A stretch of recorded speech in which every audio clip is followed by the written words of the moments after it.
Nobody's ever believed in me. A poor cripple from the Undercity.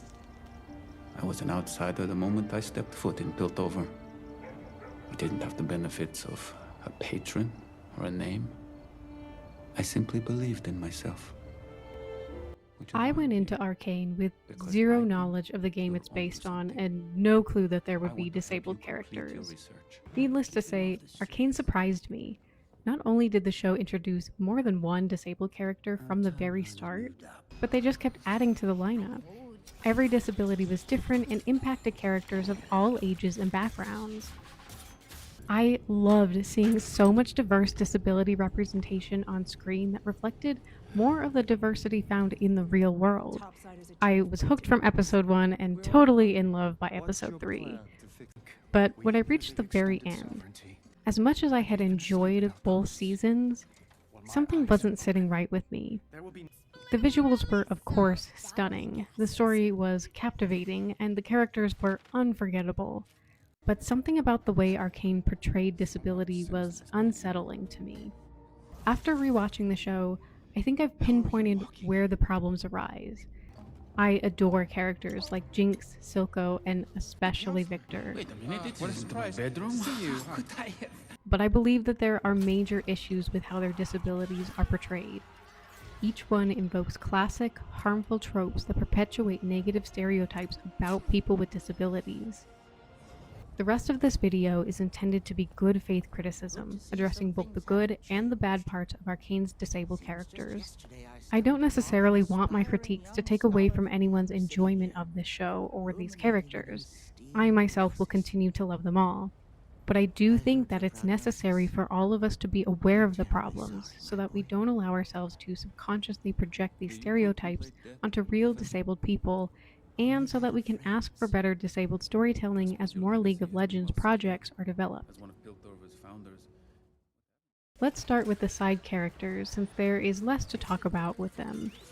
Overall, I really enjoyed Arcane's side characters who have disabilities, but Savika is definitely my favorite. Disabled people are so often viewed as fragile and weak, so Savika is a nice change, showing just how strong and powerful disabled people can be. And I really love that all of her power doesn't come solely from her prosthetic arm. She is strong with and without it, which I think is a really wonderful message to send to people who share her disability. I also really like Isha. At no point does Arcane frame her being nonverbal as a bad thing. And I also really enjoyed the found family aspect of her story. Disabled people in the real world often seek community with one another and often build their own found families. Not everyone is going to accept you and your differences, so it's much easier to find support and understanding with other disabled people. I love that Isha and Jinx find love and support with each other.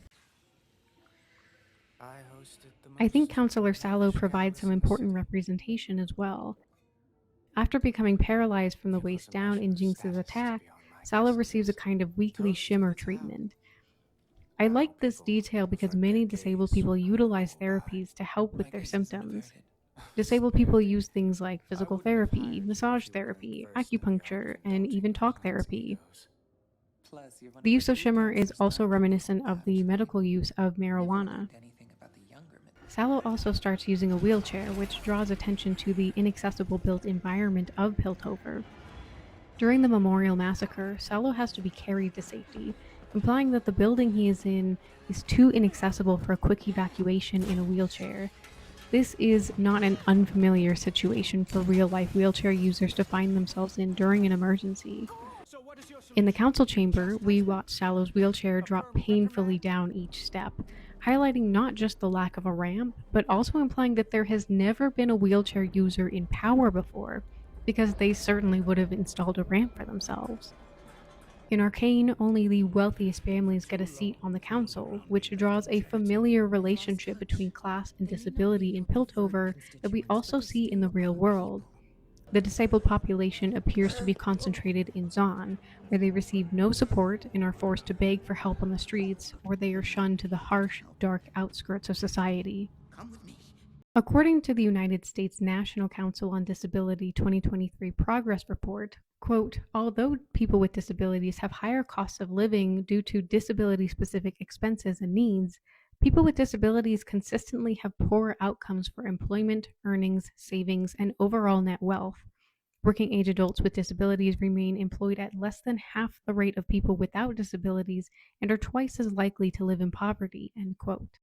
This issue is not specific to the United States. Across the globe, disabled people are more likely to face poverty. A 2019 study from the United Nations Department of Economic and Social Affairs examined 6 countries with medium to high development. These countries were Macau, China, the United States, South Korea, Indonesia, Georgia, and Mongolia. The study found that between 2011 and 2016, the proportion of persons with disabilities living under the national poverty line is higher and in some countries double than that of persons without disabilities, end quote. In a 2017 study, Lena Morgan Banks, Hannah Cooper, and Sarah Polak systematically reviewed the results of 150 studies on the topic conducted in low and middle income countries in East Asia and the Pacific, Latin America and the Caribbean, South Asia, Sub-Saharan Africa, the Middle East and North Africa, and Europe and Central Asia. They found, quote, strong evidence to support the link between disability and economic poverty, with 122 of 150, or 81%, included studies reporting a statistically significant positive relationship between these two variables. A 2011 study conducted by Sophie Mitra, Alexandra Posarak, and Brandon Vick for the World Health Survey examined the relationship between disability and poverty in 15 developing countries. In Sub-Saharan Africa, they looked at Burkina Faso, Ghana, Kenya, Malawi, Mauritius, Zambia, and Zimbabwe. In Asia, they examined Bangladesh, Lao PDR, Pakistan, and the Philippines. And in Latin America, they studied Brazil, Dominican Republic, Mexico, and Paraguay. They found that, quote, looking across all 5 dimensions of economic well-being explored in this study, education, employment, assets/living conditions, household expenditures, and household expenditures on healthcare, one finds in all the countries that persons with disabilities as a group are significantly worse off in 2 or more dimensions in 14 out of 15 countries, end quote. Studies like these demonstrate that poverty is a systemic issue disabled people are facing all over the world, so I appreciate Arcane highlighting this problem. I also really like that 2 of the main characters, Caitlin and Jace, become disabled during the show. In the real world, anyone can become disabled at any time, but in movies and television, main characters tend to be shielded by plot armor. But real bodies break and bleed, and they can't always be repaired. I appreciate that these 2 are not invulnerable to this part of the human experience. In a broad sense, there are 2 ways to become disabled. You can either be born with a disability or acquire one or 2 or a few later in life. As someone who acquired their disability later, I really appreciated seeing this type of story on screen. But when I paused to think about just how many of these characters acquired their disabilities, I realized that out of all of the disabled characters in Arcane, only 2 were born with theirs, Victor and Isha. This seems strange, since according to the United States Center for Disease Control and Prevention, 1 in every 33 babies, or about 3%, are born with a disability. In 2022, the US Census reported that 13.4% of the country's population is disabled. So this would mean about 10.4% of our population acquired their disability later in life.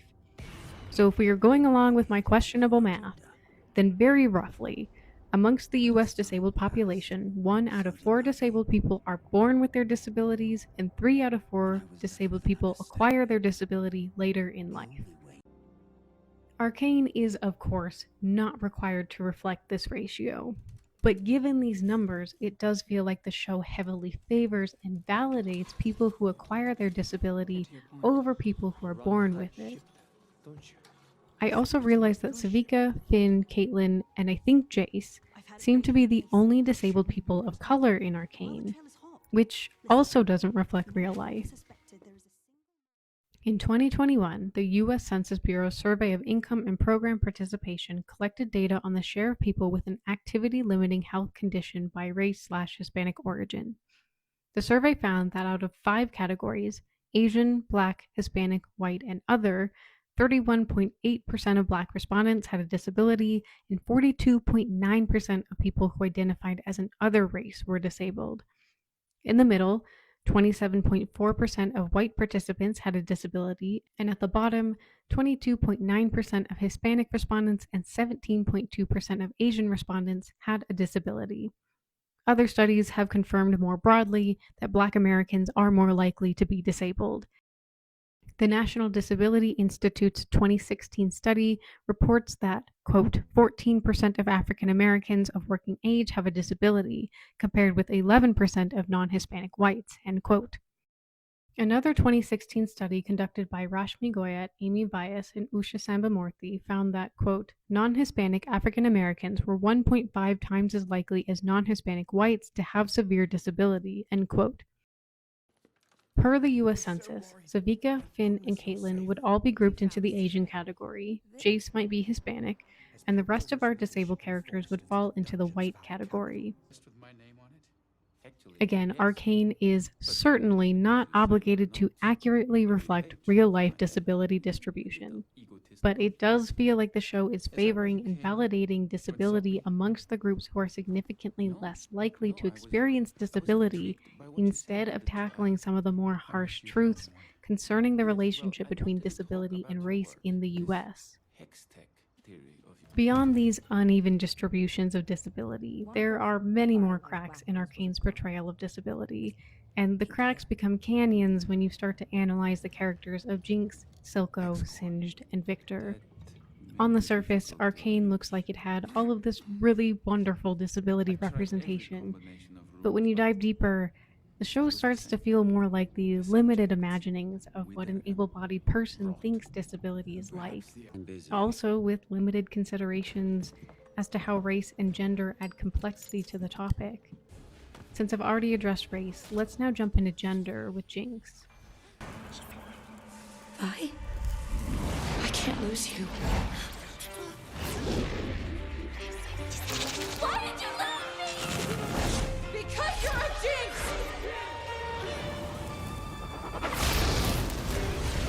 I want to fight. You're not ready.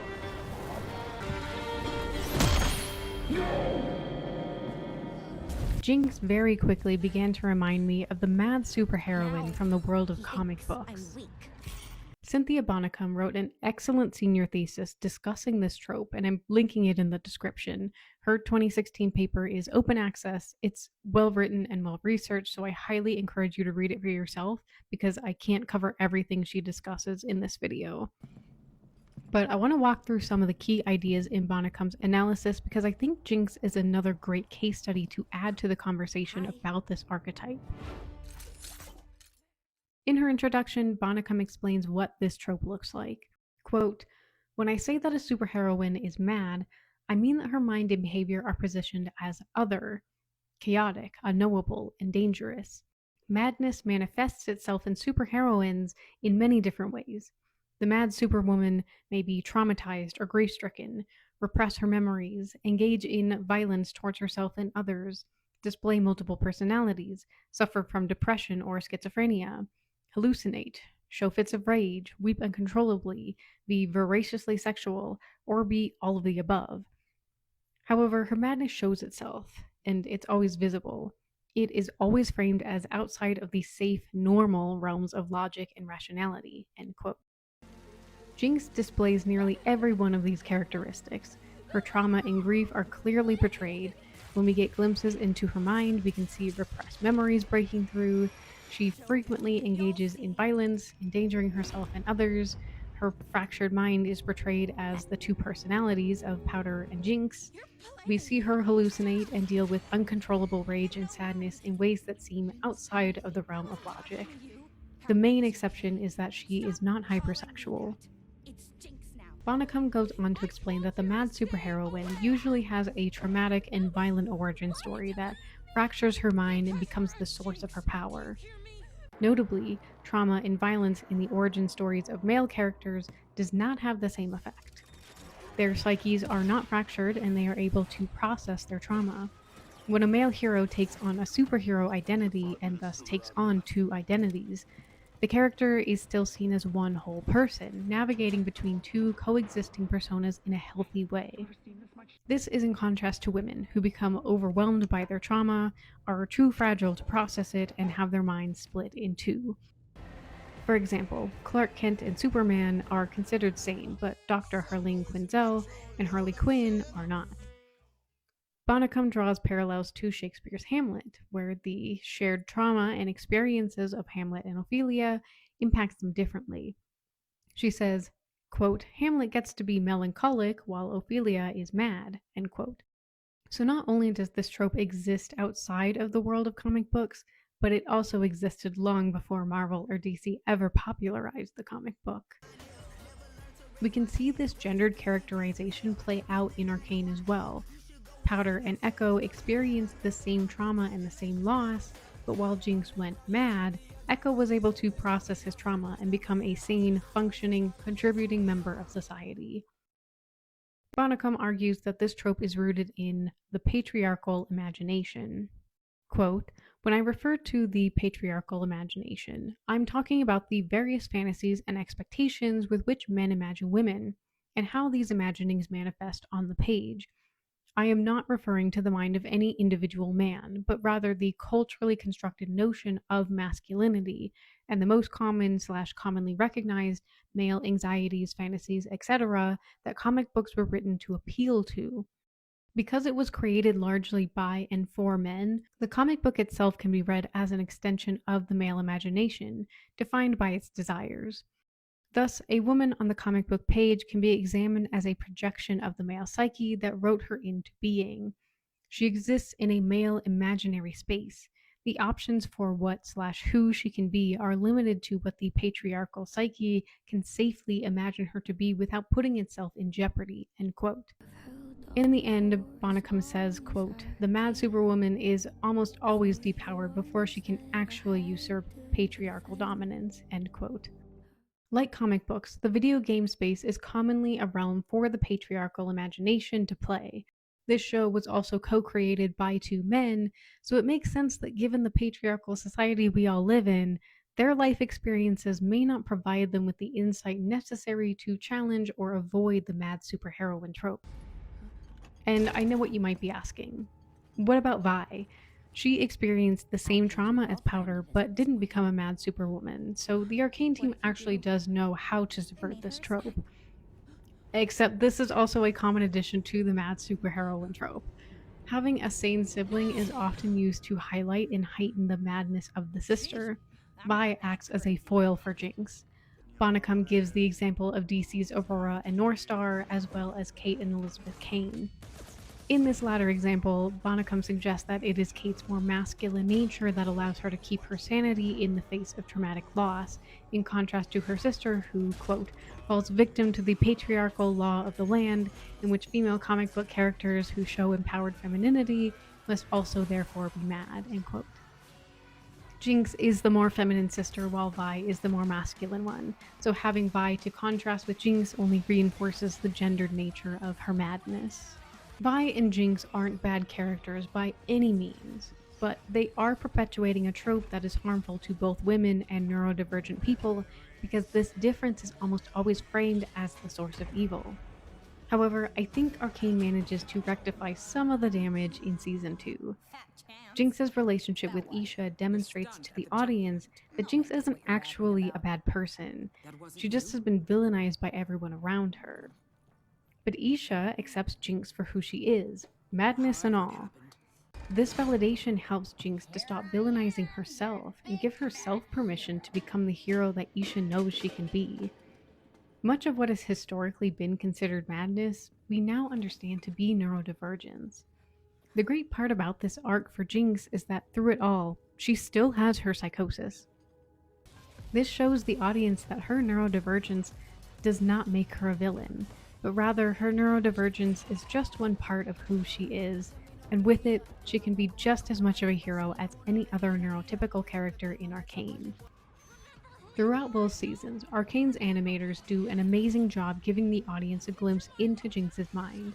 We are able to see how her trauma impacts her thoughts and decisions, and why she's having a hard time processing that trauma. With more of an understanding of what's happening in her mind, we are able to empathize with her and judge her less harshly when she acts on the negative thoughts in her head. I hope that after watching Jinx's full arc, fans of the show will be better at extending the empathy and understanding they have for this character to real-life neurodivergent people who are like her.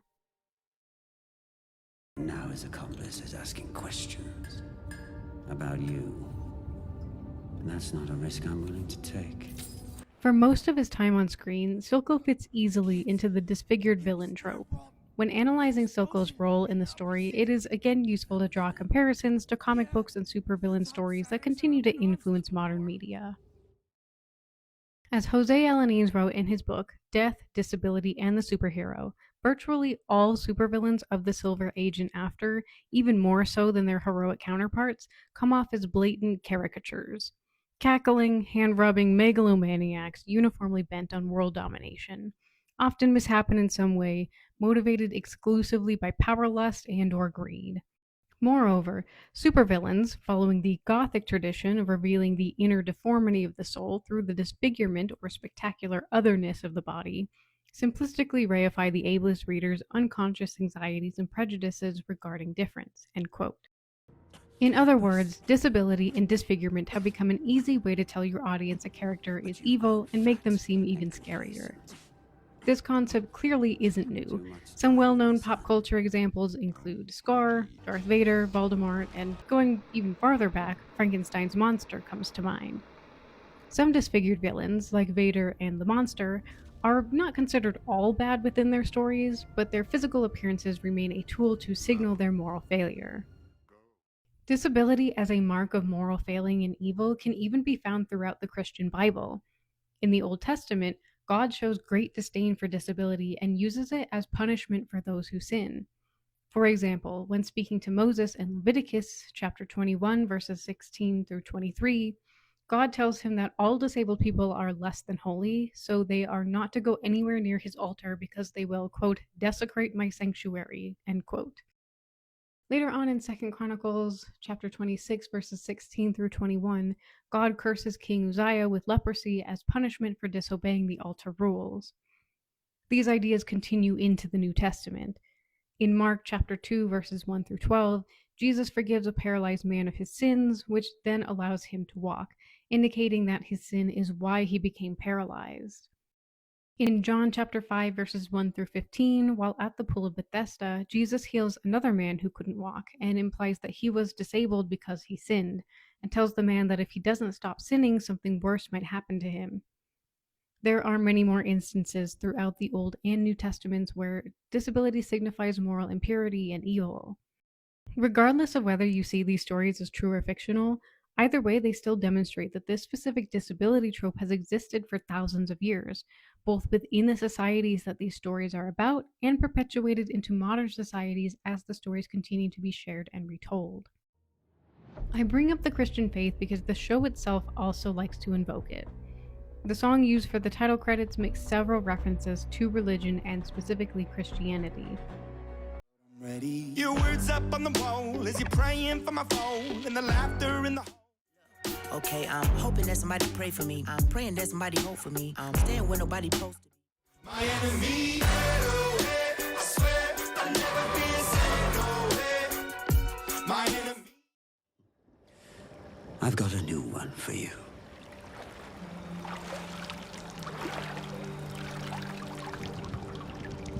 That day, I let a weak man die.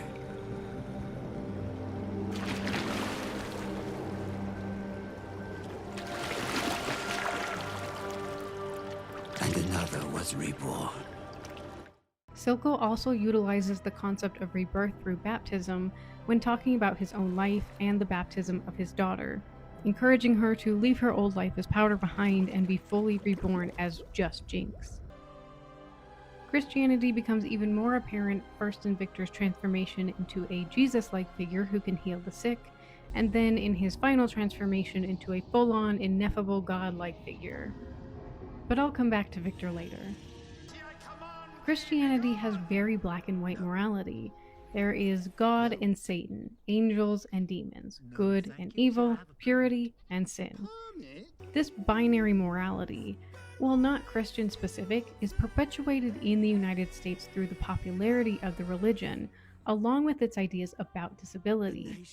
This helps establish a visual shortcut in our media, including in Arcane, where the audience quickly connects the dots between Silco's facial scarring and his questionable morality, making him easily identifiable as the villain. While Arcane uses this visual shortcut, morality in Arcane is much more complex than biblical morality. Arcane's morality is far more similar to morality in the real world, where innocent babies are born disabled by chance, or kids get scarred entirely by accident, and where bad people can be perfectly able-bodied without a scar in sight. The quality of a person's character cannot actually be judged by their physical appearance. In the real world and in Arcane, heroes are never all good, and villains are never all bad. Even the labels of hero and villain are too binary for Arcane. When Powder has no family left, Silco is the one to do the good and kind thing of taking her in and becoming her father. He raises her, provides for her, supports her interests, and pushes her to be her best self, and he does whatever it takes to save her. I never would have given you to them. Not for anything. Don't cry. You're perfect. Any other father would be commended for doing the same. Jinx is perfect. Silco's methods are just a little unconventional, to say the least. Additionally, all of Silco's actions are driven by his desire to make the Undercity better, not just for Jinx, but for all of his people, and his morally questionable methods nearly accomplish that goal. In the end, we are left asking ourselves, was he really the villain? Silco's status as a villain actually seems to depend on each character's perspective. He is a father to Jinx, a leader to Savika, a misguided friend to Vander, and an enemy to Vi. More than anything, Silco is just human, and his scar doesn't make him who he is, his choices do. This doesn't erase the fact that Silco's character and design lean heavily into a harmful disability trope for most of his screen time. But in the end, he provides the audience with a rare and important chance to change how they view characters like this, which hopefully will also help change how they view real people who look like Silco.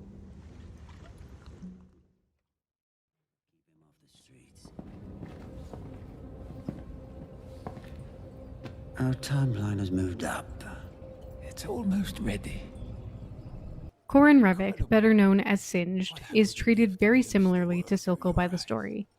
His facial scars are also intended to mark him as an evil, sinful villain, but he is humanized through the love he has for his daughter.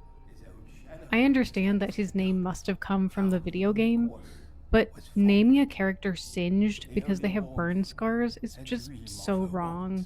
It sounds like a cruel nickname kids would come up with to bully someone, and I can't believe the Arcane team didn't change his name for the show. It's blatantly ableist and demonstrates just how little this team cared about how they portrayed disability. Needless to say, I'll be calling him Corin. In addition to having the biblical mark of evil, Corin's character is a clear example of the mad scientist trope that was also derived from the Christian faith. In his paper titled Art and Representation, The Rise of the Mad Scientist, Joachim Schumer details the history of this trope. He explains that it originated with the early 14th century Catholic Church. English and French monarchs hired alchemists to produce counterfeit money to pay their tithes to the church. This led the Pope to condemn alchemy, and authors who supported the church's divine authority began to write about alchemy as demonic work. The mad scientist trope took shape in works like Dante Alighieri's 1321 narrative poem Divine Comedy, Geoffrey Chaucer's 1390 story collection The Canterbury Tales, and later Christopher Marlowe's 1589 play Dr. Faustus.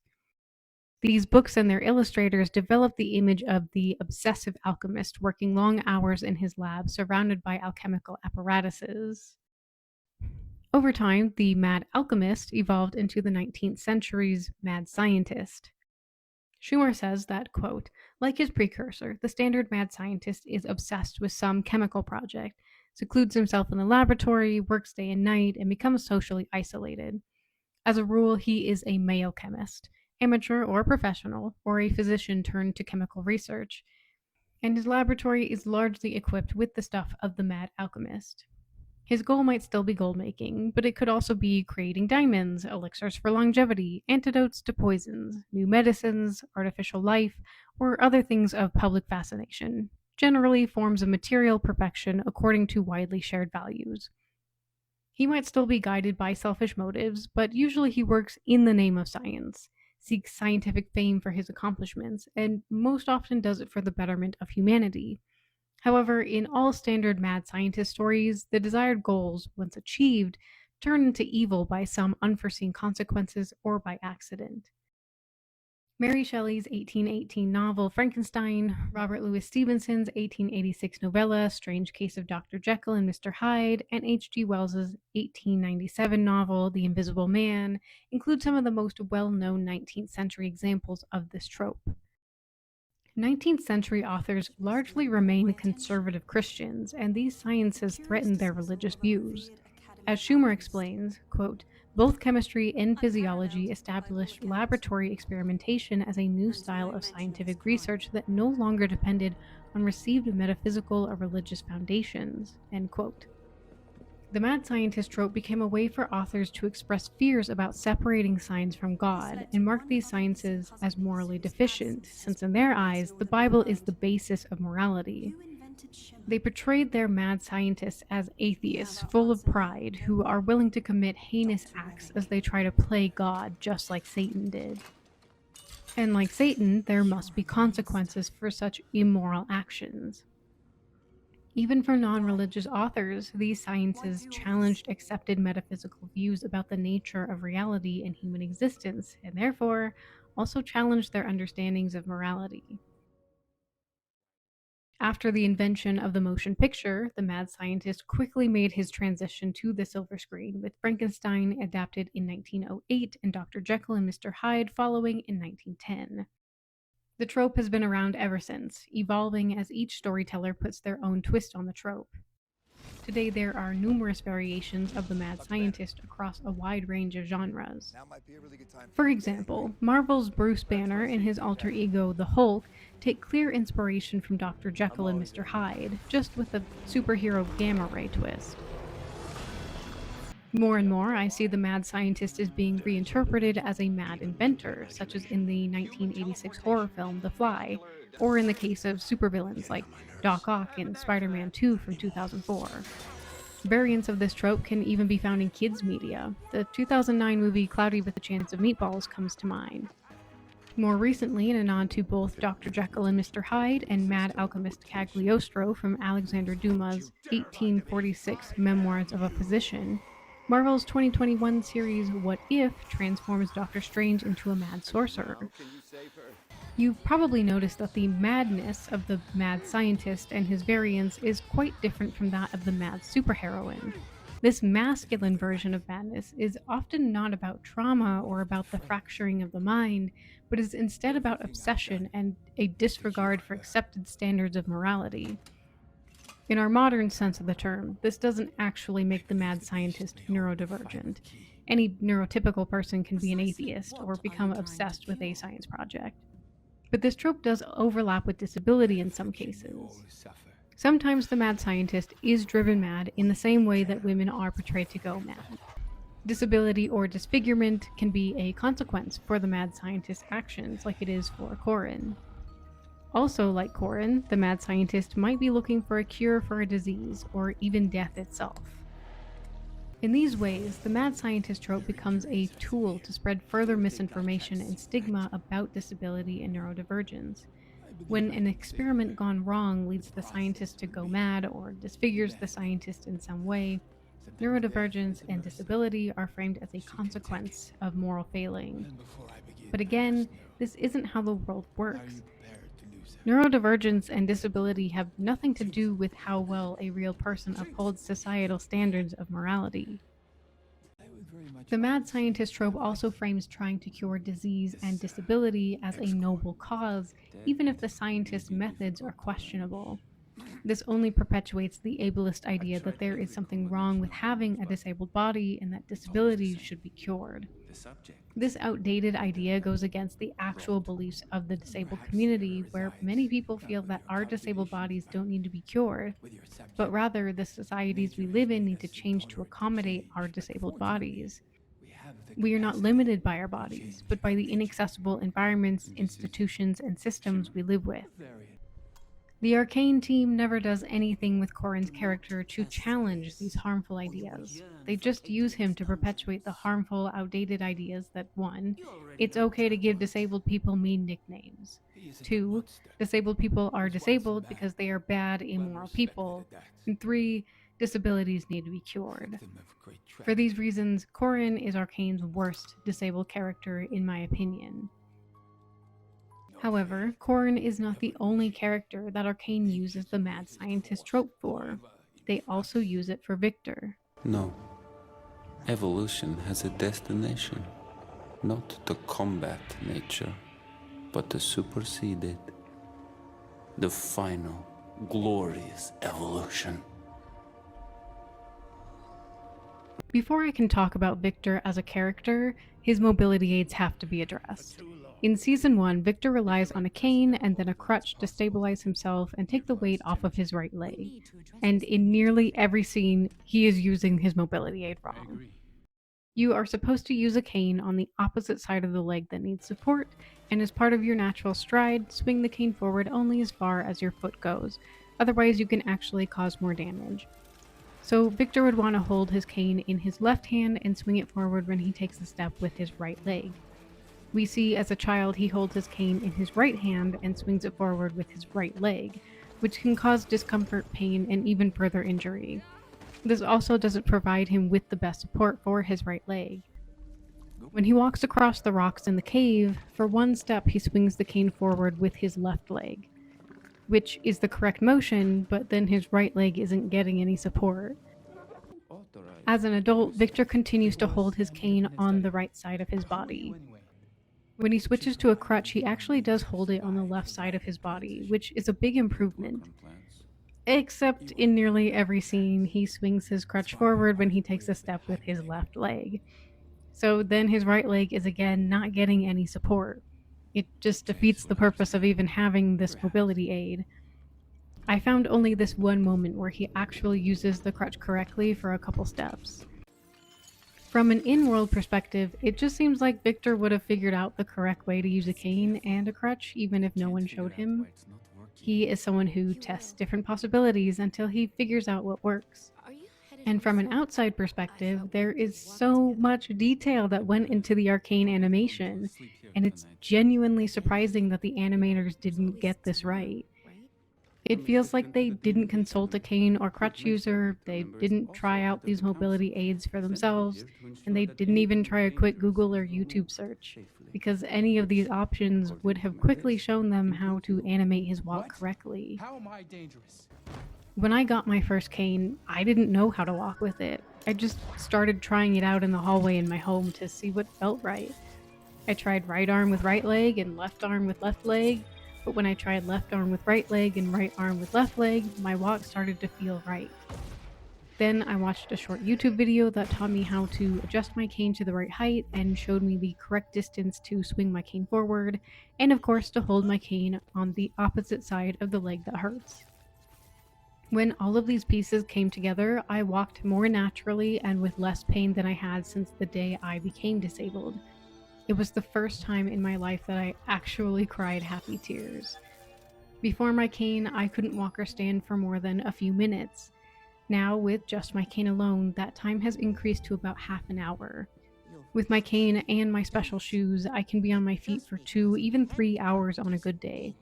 Mobility aids can be life-changing when you use them right, and to see that this critical piece of Victor's character design was not given proper care and attention is deeply disappointing. Curing his leg only adds salt to the wound, but his crutch does transform into a staff, and he still seems to rely on it when he feels weak. Without a specific disability on either side of his body, it doesn't matter anymore what side he holds the staff on, but he would still want to move it forward with the opposite leg. I kid you not, whether he is walking with the staff correctly or incorrectly switches back and forth with each scene where his leg and feet are visible. Even just for the sake of consistency, I'm surprised the animators didn't decide on one specific way for Victor to walk. So as a side note for anyone cosplaying Victor or trying out one of these mobility aids for the first time, please, please, please, do not walk like him. You could hurt yourself doing so. Just walk how you would normally walk. Left arm swings forward with your right leg, and the cane, crutch, or staff swings forward only as far as your foot does. Just watch a quick YouTube video on it, and you'll save yourself from discomfort and a potential injury. But setting all that aside, there is much more to talk about with Victor than just how he walks with his mobility aids. Victor's character invokes not one, but 3 harmful disability tropes. As I said before, Victor, like Corin, is a disfigured mad scientist. Heimerdinger acts as a representative of Piltover's dominant institution, just as the Catholic Church was for England and France. He warns Victor and Jace that their work is dangerous and probably evil, but the two proceed anyways. Victor resorts to desperate self-experimentation with technology that challenges social and moral norms, and as a result, just as the trope predicts, alters his physical body to mark him as morally deviant and eventually turns him into a full-blown villain. Like many mad scientists, Victor justifies his work by nobly seeking to cure disability and illness to better society. And the Christian themes become even more strongly woven into the story once Victor succeeds. Victor's physical disfigurement is meant to tell the audience that Victor is morally deviant, but the styling and actions of his character are meant to invoke Jesus Christ, telling us that within this fictional world, he is now a savior.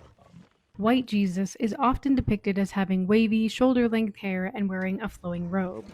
In the Bible, John 10 verse 11 presents Jesus as the Good Shepherd who looks over his flock of followers.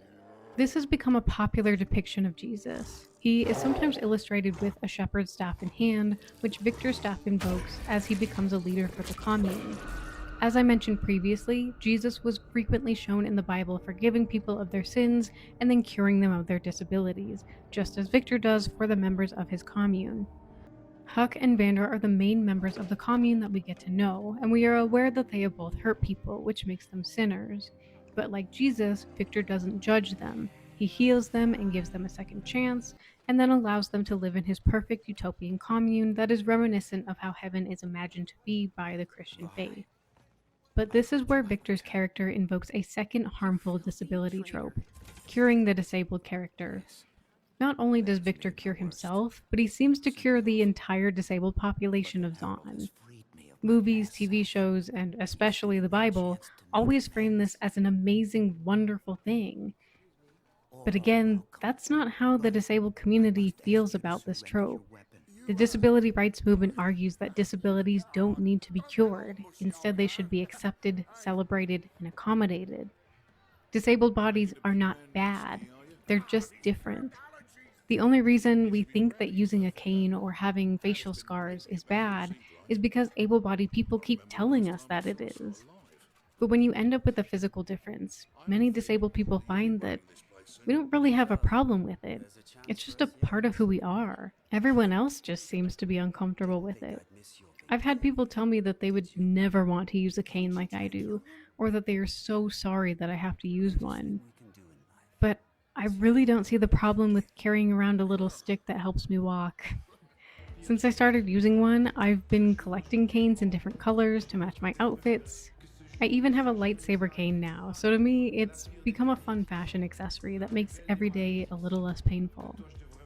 So it feels awful for media to constantly send the message that there is something terribly wrong with disabled bodies and that we should hope and pray to be able-bodied again. I don't want to be able-bodied. I love my life, I love my body, and I love my canes, and so many other disabled people feel the same way that I do. There's nothing wrong with me. My body just works differently and it has different needs. But all bodies work in different ways and have different needs, even if they look able. So why should my differences be seen as bad? What bothers me the most about Victor's commune is that he didn't actually need to cure himself or all of Zaun's disabled people to give them better lives. The main thing that Victor did was build the actual commune. In doing so, he provided the community with their most basic needs: food, shelter, clean water, clean air, and basic respect for their humanity. Providing these people with the resources they needed to build quality lives for themselves is what fixed all of their problems, not curing their bodies. He could have allowed them to remain disabled and simply have established a robust healthcare system where everyone could get their symptoms treated and access life-saving medical care for their illnesses. Curing all of these people contributed to Piltover's overuse of the arcane, which proved to be harmful to the Firelight's tree, dangerous to anyone near the Hexgate anomaly, and if I understand it right, the arcane supposedly turns its users evil over time, so I guess it also made Victor evil.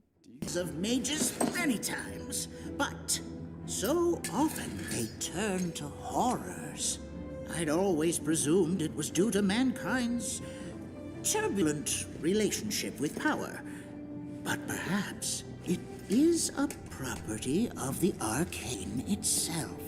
So in-universe, curing all of these disabled people was the wrong move.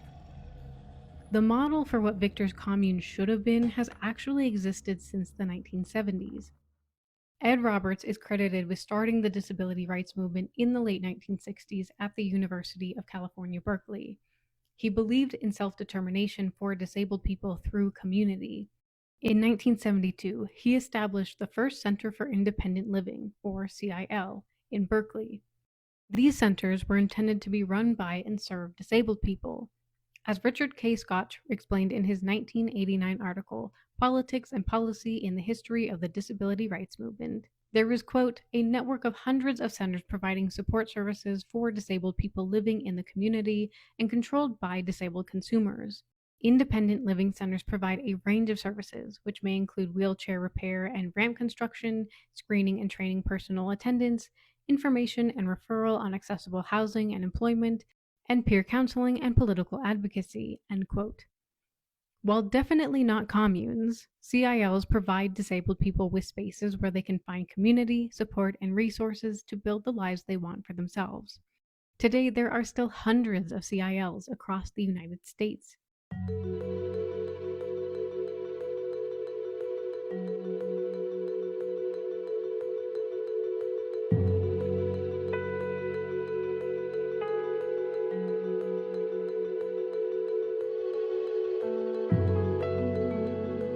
The Ed Roberts campus is a universally designed building which has been built at the Ashby BART station in Berkeley, California.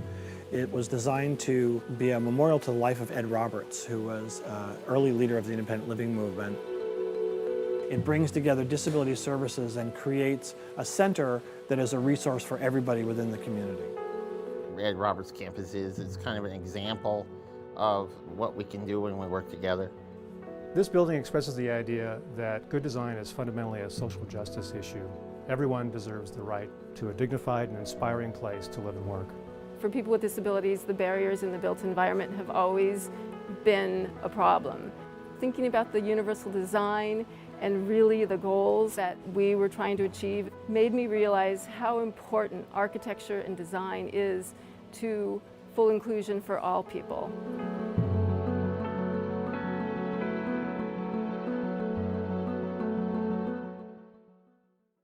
Imagine what seeing a thriving disabled community based on a CIL in such a popular TV show would have done for disability representation. Many people are unaware that CILs exist, and too many people don't even think that people with disabilities are capable of participating in their communities. Arcane could have shown their audience just how beautiful and successful disabled communities can be. But instead they showed us that disabled people can only live quality lives without their disabilities. And what's worse, Arcane killed every single disabled person that had been part of that commune, including Victor. This is where Victor invokes his third harmful disability trope, killing the disabled character. Disabled and neurodivergent characters are frequently killed off and sacrificed. Sometimes they are killed as part of our main character's tragic backstory.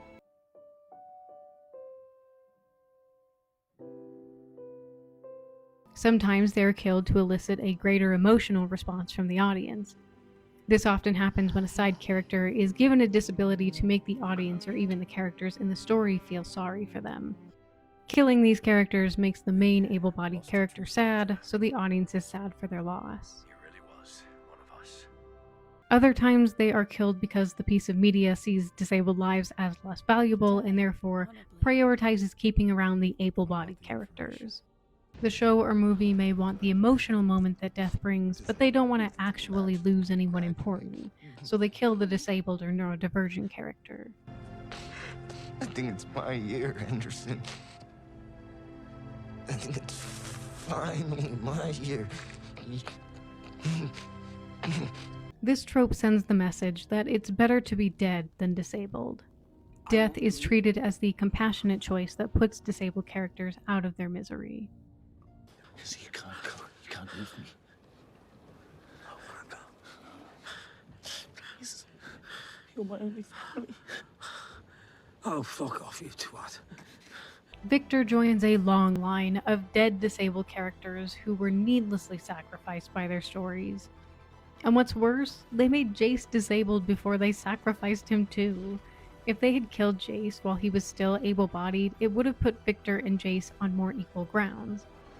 But instead it felt more like once he needed his leg brace, the Arcane team thought it would be better for Jace to be dead than disabled. Arcane kills nearly every single one of its disabled characters, further devaluing their lives and their contributions to the story.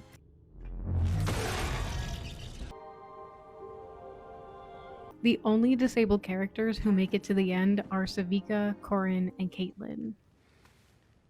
I have had people tell me that they would never want to live as a disabled person, that they would rather die than ever be disabled. When movies and shows constantly kill their disabled characters, they only reinforce this deeply ableist idea that disabled lives are not valuable and not worth living.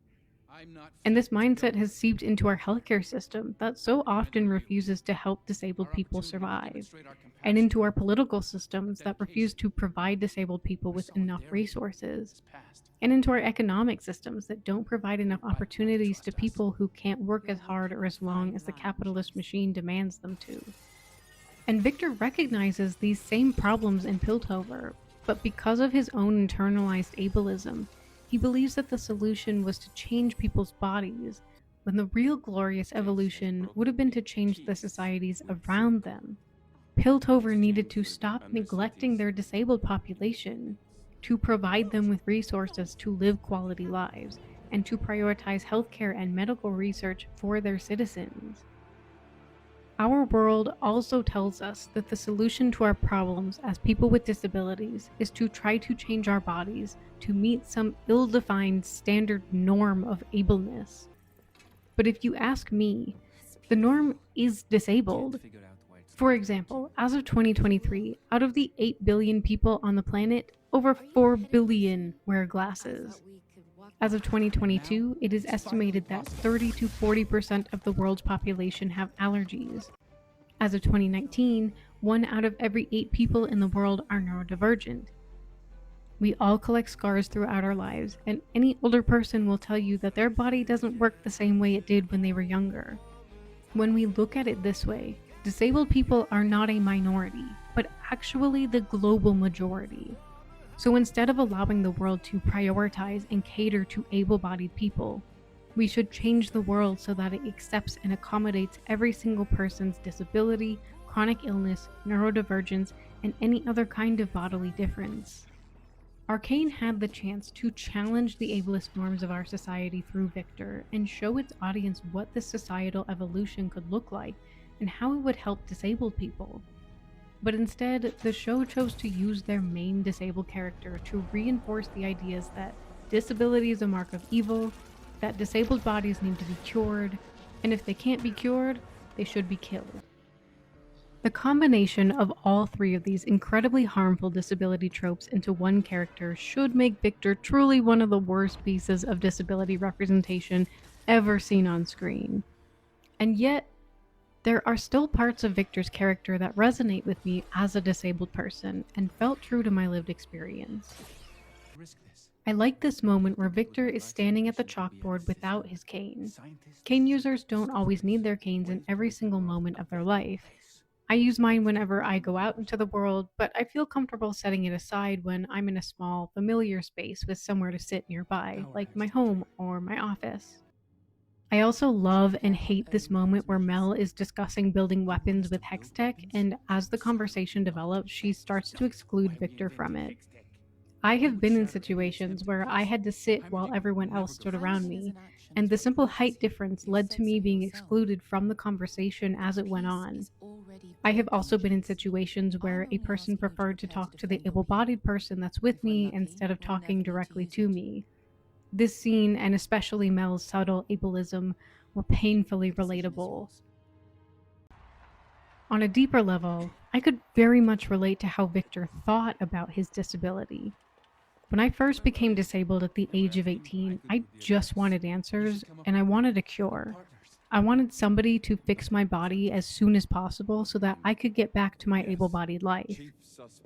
The world had taught me that disability is bad and that it would ruin my life. And at first it felt like the world was right. I had to quit my job and give up my dream. I could hardly walk, and in every waking moment I experienced extreme pain.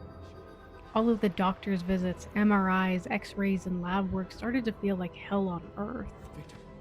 When I finally got a diagnosis, I learned that none of this would ever end, and that the medication was going to come with even more unfun side effects. I had to grieve the loss of my healthy body, and the life that I thought I would have with it. I had to learn to accept my disability, my chronic illness, and all of the accompanying symptoms, and learn to live with them to the best of my ability. With time and help from a therapist who specialized in treating people with disabilities, I learned to not be defined by my disability. I learned how to manage my symptoms, and how to build a new life for myself that was actually much better than the old one. I don't fully know how my disability and my chronic illness will progress, but I have accepted them, and I'm now okay living with them for the rest of my life. But let's be honest, some conditions are harder to accept and live with than others. I truly have no problem using a cane for the rest of my life, or even transitioning to crutches or a wheelchair. But I wouldn't mind living without my chronic pain for a day. And as my chronic illness progresses, I could see myself becoming more interested in a cure like Victor does. To me, physical disability feels far more manageable over a lifetime than a chronic illness that kills you slowly. Watching yourself march towards an early death is far harder to accept. Like Victor, it feels like tomorrow might not come, so you have to do everything right now. But trying to do everything right now might just hurt your body more. And as you march towards that early end, it makes sense that your desperation for a cure grows and your willingness to try anything increases. I feel that I and many other disabled and chronically ill people can relate to Victor's mentality and resonate with the actions he takes. But at the same time, it's so important for real disabled people to learn to accept and embrace their disabilities, and even accept that death is part of the story. So I am disappointed that Victor didn't make it to this next stage of the disability journey, because seeing Victor accept his disability could have helped real people accept theirs too.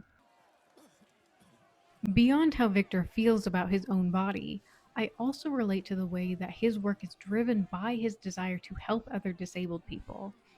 After I accepted that my disability was permanent, I started to educate myself on disability issues, and I realized that many of the problems I was dealing with were not because of my body, but because of external factors that could be changed, and that I could do work that could help other people like me.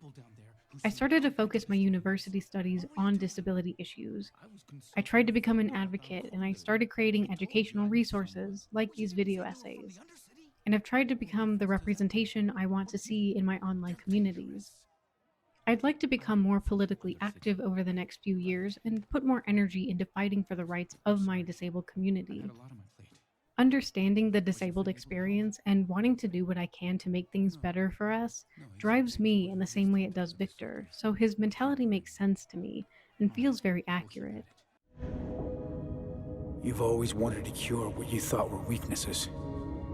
You're your leg. Your disease. But you were never broken, Victor. There is beauty in imperfections. They made you who you are. An inseparable piece of everything I admired about you.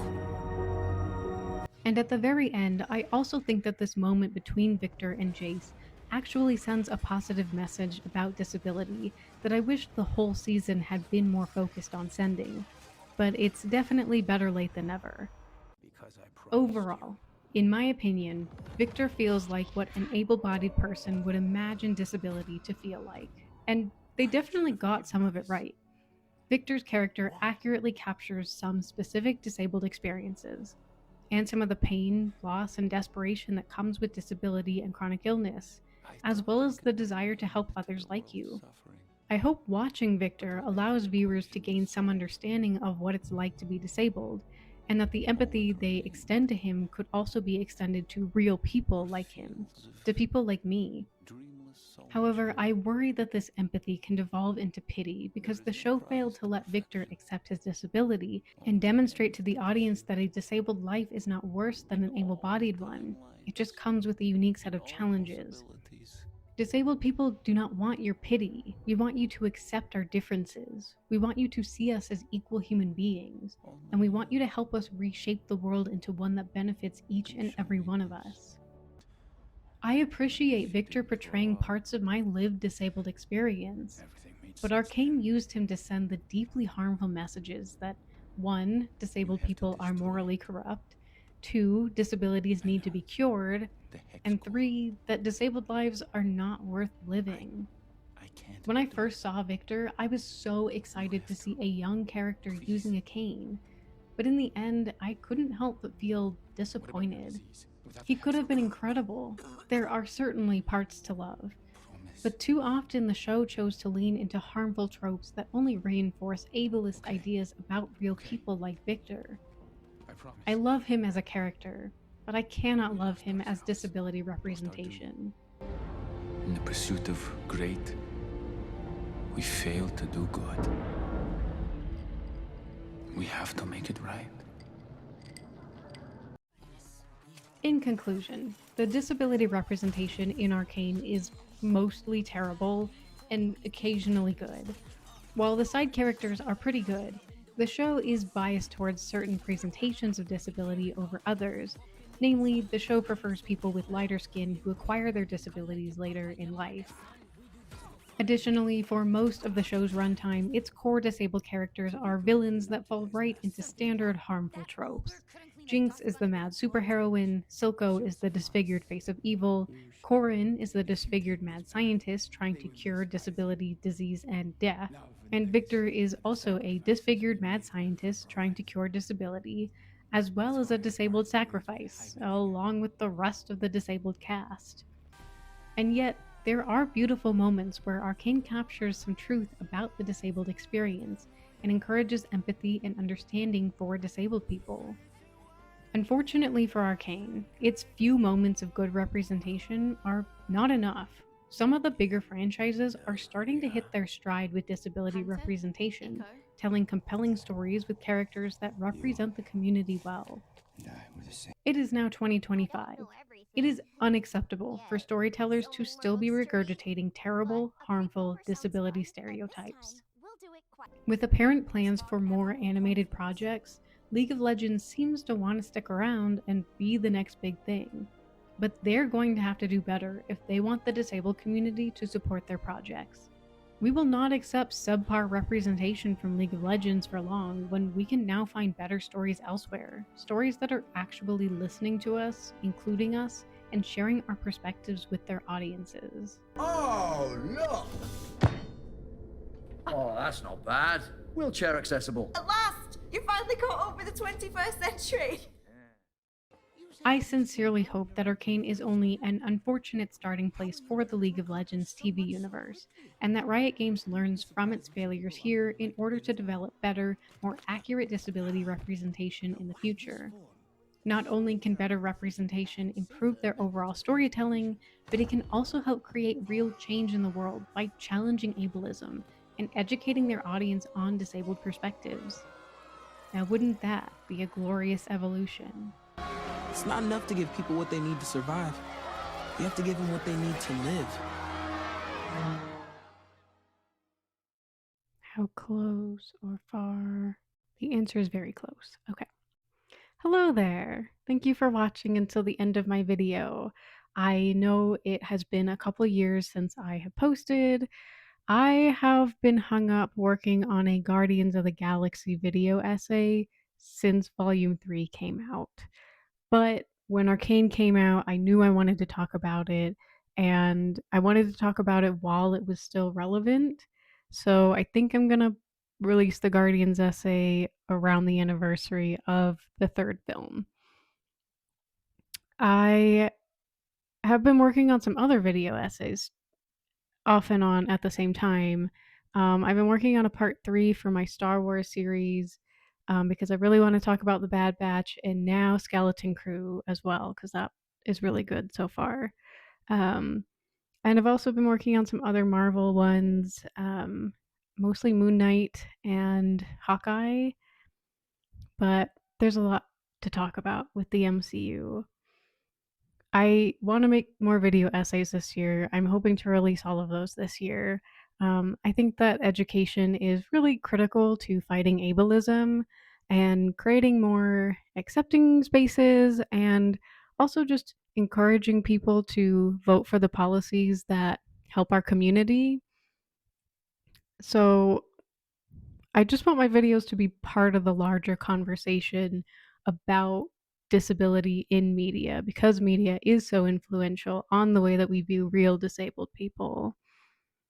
I hope that you will share your thoughts with me about Arcane in the comments, or even find me on social media and let's talk about it, because my opinions are just one of many, and I'm sure there's good bits of representation in Arcane that I missed, and probably also not so great bits that I missed. And everyone's disabilities give them different perspectives, so I think that my opinions are just one of many. Disability is not a monolith, so we should all be sharing our opinions so that we can help everyone around us understand what the disability issues are and how to fix them. I hope that League of Legends does fix their disability representation, because I really enjoyed Arcane, but I would like to enjoy their disabled characters more.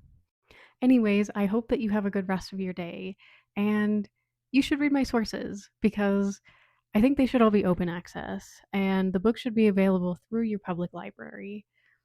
And I think that we should make 2025 the year that we all educate ourselves on disability rights issues.